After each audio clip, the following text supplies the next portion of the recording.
कैसे हैं आप सभी? मुझे आशा है कि आप सभी अच्छे और खुश होंगे। चलिए आज हम पढ़ते हैं पाठ 5, सत्य का प्रेमी सुकरात। ठीक है, कर दी इसकी शुरुआत। आज से लगभग 2500 साल पहले एथेंस में सुकरात का जन्म हुआ था। एथेंस उन दिनों यूनान का एक समृद्ध राज्य था। सुकरात के पिता एक संगतराश थे और माता ध्याय थी। बड़े होकर देश के विधान के अनुसार सुकरात को भी अल्पकाल के लिए सेना में भर्ती होना पड़ा था। वहां उसने अपूर्व वीरता का परिचय दिया। सुकरात की यह वीरता जीवन भर उनके साथ रही। कुछ लोगों ने सुकरात को मान दिया तो कुछ लोगों ने उनके प्राण तक लेने चाहे। संसार में ज्यादातर हर मानव के साथ ऐसा ही आचरण किया गया है। वह लोगों के लिए सत्य का संदेश लेकर आया था। उसकी वाणी में जादू था। वह पते की बात करता था। वह गली और बाजारों में खड़ा रहता, आते जाते लोगों को रोककर उनसे बातें करने लगता, उनसे छोटे छोटे प्रश्न करता, उन प्रश्नों के उत्तर भी वह स्वयं देता। अज्ञान के अंधकार में वह ज्ञान की किरणें बिखेरा करता था। लोगों को सुमार्ग पर लाने के लिए वह दिन रात नंगे पांव घूमा करता था। उसे सत्य से असीम प्यार था। सत्य की रक्षा के लिए उसने जहर का प्याला तक पी लिया था। सुकरात एक बार यूनान की काउंसिल का सदस्य भी बना। वहां उन्होंने होने वाले अन्याय के विरुद्ध उन्होंने आवाज उठाई। उसमें अपार साहस था। वह डरा नहीं, पीछे हटा नहीं, इसलिए अनेक लोगों का शत्रु बन बैठा। कुछ लोग जो सत्य की खोज में थे उनके शिष्य भी बने। महान विचारक प्लेटो भी उनका शिष्य था। युवक और वृद्ध, कवि और दार्शनिक, धनी और निर्धन उसके चरणों में बैठकर अपने आप को धन्य मानते थे।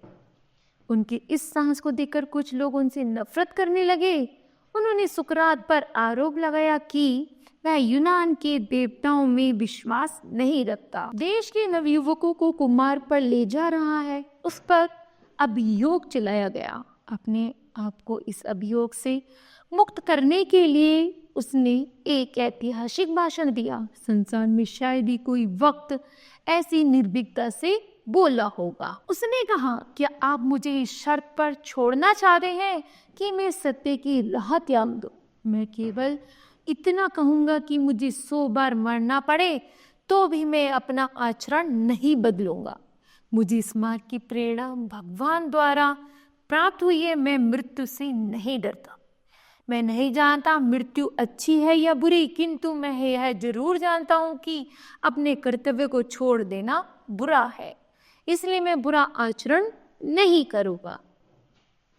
इस भाषण को सुनकर न्यायाधीश भी असमंजस में थे। तब भी उन्होंने उसे मृत्यु दंड सुना दिया। उसके सामने प्रस्ताव रखा कि वे अपने लिए दूसरी सजा की मांग कर ले। वे नहीं जानते थे कि सत्य का साथी दया की भीख नहीं मांगता। सुकरात बोला, तुम्हें तो मेरे लिए भोज का आयोजन करना चाहिए। मैं सत्य की वेदी पर बलिदान होने जा रहा हूँ। क्या यह मेरी जीतने नहीं है? क्या ओलंपिक खेलों के विजेता के समान सहभोज द्वारा मेरा सम्मान नहीं होना चाहिए? न्यायाधीश ने इस पर क्रोधित होकर सुकरात को विषपान द्वारा मृत्यु दंड का आदेश सुनाया। इस दंड को सुनकर सुकरात ने कहा, अब मेरा विदा होने का समय है। मैं मृत्यु की ओर जा रहा हूँ और आप जीवन की ओर, किंतु हम में से कौन अच्छी स्थिति में जाएगा यह केवल भगवान ही जानता है। प्लेटो ने सुकरात की मृत्यु की इस घटना को बड़े मार्मिक ढंग से वर्णन किया है। सुकरात जेल की कोठरी में बैठा था। उसकी जंजीरें खोल दी गई थीं। उसकी पत्नी और उसके छोटे लड़के बरबस रो पड़े थे। तभी सुकरात ने क्रीटो से कहा, इन्हें घर ले जाओ, मैं शांति से मरना चाहता हूँ। वे चले गए। अब सुकरात ने अपने शिष्यों के सामने जीवन और मृत्यु की व्याख्या की। सूर्यास्त होने वाला था। जीवन का चक्र पूरा हो चुका था। तभी एक अधिकारी ने सुकरात को जहर का प्याला पेश किया। कुछ बूंदें देवताओं को समर्पित करने के बाद सुकरात ने जहर पी लिया। उसके मित्र इस दृश्य को देख न सके। उनकी आंखों से आंसू की धारा बह निकली।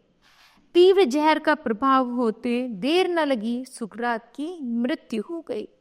प्लेटो ने कहा, आज इस युग के एक सबसे बुद्धिमान व्यक्ति के जीवन का अंत हुआ है। सुकरात ने सत्य को नहीं छोड़ा और उसके लिए अपने प्राण न्योछावर कर दिए। आज भी सुकरात को उसकी निर्भीकता के लिए याद किया जाता है। उसकी मृत्यु के पश्चात एथेंस के लोगों ने उसकी स्मृति में मूर्तियां बनाई। महापुरुषों के जीवन काल में हम उनका आदर नहीं करते, किंतु उनकी मृत्यु पर दुख के आंसू बहाते हैं। तो बताओ बच्चों, इस पाठ से क्या शिक्षा मिलती है? इस पाठ से शिक्षा मिलती है कि हमें हमेशा अपने विश्वास पर हमेशा अड़िग रहना चाहिए, चाहे हमारे सामने कितनी भी कठिन परिस्थिति क्यों ना हो। ठीक है, तो मुझे आशा है ये पाठ आपको समझ आया होगा। धन्यवाद।